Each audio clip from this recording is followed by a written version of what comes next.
Alright,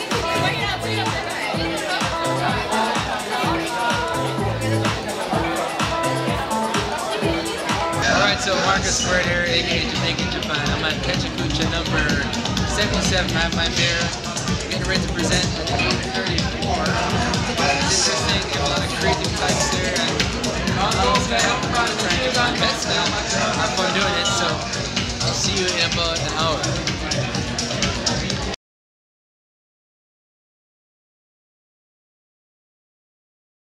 But sort of like, you know, something you're searching for in your life.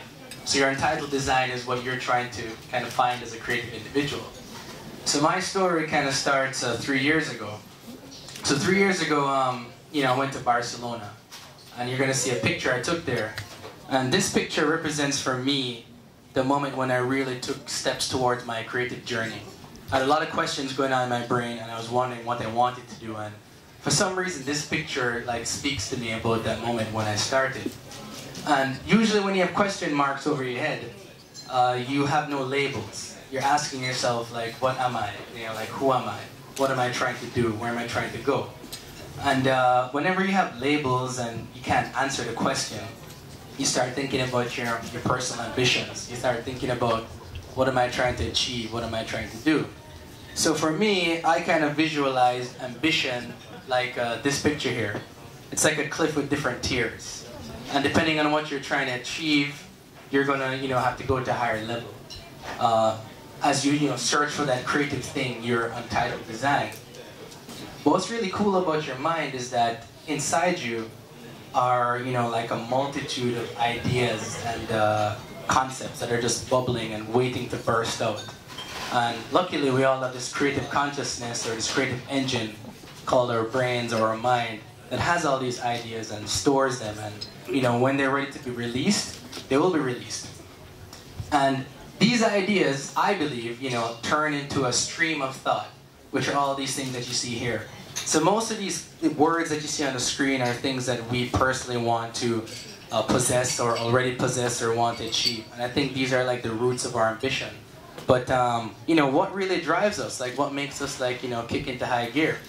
And I call it the siren song. And siren song for me is that whatever gets you excited, it's like when you haven't created something yet and you just kind of imagine that it's already real and it just like fuels you to create and stay up late at night and just kind of like keep going. And the siren song for me actually took me on a journey to France a couple of years later. And this is a funny picture, but it's another moment in my life when I kind of took a step to discover myself more creatively as a writer and a film person, not just a designer. And the fact that I could, you know, like, be aware that I was searching and moving towards like something bigger and better is actually very important to me, because if you look on this picture here, it's like a black void. It's like empty. And there are many people who are born without the ability to evolve or grow. I'm talking people without the mental faculties to do so. And I think it's really important that you appreciate your ability to be aware of your ability to evolve. But then inevitably, there is frustration. I actually sketched this picture after a series of tragic losses and letdowns in my life, and I was asking myself, you know, why am I being creative? Why am I pushing? Why am I continuing? Why do I want to do this? Why do I want to be a creative individual? And that's when I battle the beast. That's when I literally, you know, like, don't want to look into the cold white eyes of negativity. I don't want the claws of, like, you know, fatigue to pull me down when I feel burnt out. It's like I have to double up my interest and keep focusing. But the cool thing about all of this is that it's in your mind. Control. And anything that tries to take something from your domain, I call a shark. So what do? You just wrestle the shark. Give, you know, like, rebirth that idea and, like, you know, toss the fish back into the sea, because it's all in your power. So what happens next? I believe after you've gone through a couple of these things, out of the chaos, something is going to start to gain shape. Lines are going to connect, you know, like, something's going to come out of the either or the madness in your mind to kind of show your little creation. And what's funny is that, like, when I was in college, a good friend of mine, college room, the dark room, because I was always in there and I was always like, designing and writing and doing all these crazy things. But I believe that many of us as creative individuals have our own dark rooms, and this is where a lot of our most powerful ideas gain form and come to life. And for me, in the dark room, maybe 5 years ago, I had this kind of concept. I was thinking of a hybridization of Japanese and Jamaican themes. I couldn't create it yet, but just the idea led me on an odyssey of learning that eventually led me to get the skills to develop what I'm presenting today. And I have 3 what I call untitled designs that I'm going to talk about real quickly because I only have 20 seconds. So this one is what I call Chibi Rasta, a complete mix of Jamaican and Japanese culture. And I still think it's untitled because it doesn't have the form or shape I want it to have yet, but I'm very happy to be able to present it in an audience of my peers. Secondly, I left everything I knew, my family and my friends, to come all the way to Japan to search for a crazy creative dream of being a designer in a foreign country. And somehow this came to life, which is Jamaica and Japan, which I believe is another creative expression of just what I'm trying to do.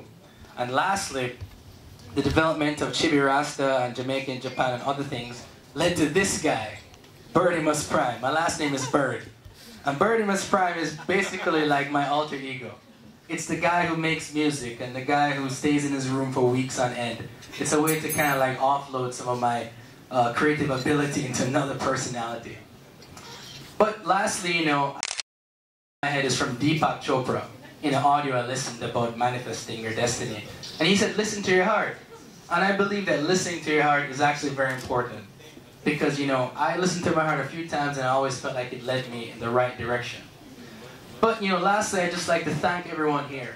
I've always had a dream of being able to present anything of mine in front of an audience like this in Tokyo.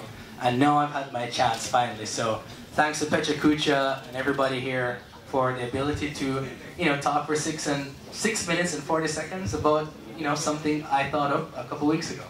And good night. Thanks, Marcus. An Englishman in New York, Jamaican in Japan. Yeah. Thank you very much. What are you doing here in Tokyo? Oh. What am I doing? I'm surviving. Okay. I'm actually trying to do some media stuff and design work. Yeah. Right, now I think you're absolutely right. Sunny attitude, kind of be positive because positivity attracts Sunny positivity. t-shirt. Yeah. Chibi Rasta to the world, Actually, Prime. Birdimus Prime. Yeah, I think Chibi Rasta is going to go further. I think Just they kidding, like just him kidding. in the flesh. All right, thank you very much, Marcus. All right, no Good luck. problem.